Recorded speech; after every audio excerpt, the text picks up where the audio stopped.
తిరుమల శ్రీవారి పరకామణి చోరీని చిన్న దొంగతనంగా అభివర్ణిస్తూ వైసీపీ అధినేత జగన్ చేసిన వ్యాఖ్యలపై సీఎం చంద్రబాబు తీవ్రస్థాయిలో విరుచుకుపడ్డారు. ఈ వ్యాఖ్యలు శ్రీవారి భక్తుల మనోభావాలను తీవ్రంగా దెబ్బతీసేలా ఉన్నాయని, జగన్కు దేవుడన్నా, భక్తులన్నా, ఆలయాల పవిత్రత అన్నా ఏమాత్రం లెక్కలేదని మండిపడ్డారు.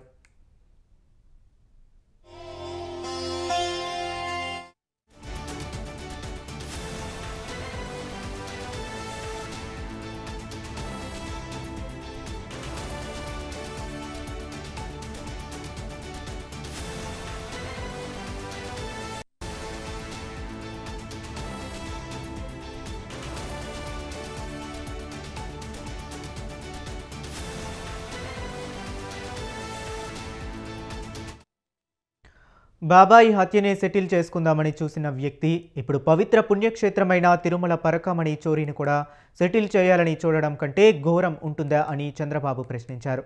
దొంగతనం చేసిన వ్యక్తి డబ్బులు తిరిగి చెల్లించాడు కదా, తప్పేముంది జగన్ వాదించడం అనైతికమని అన్నారు.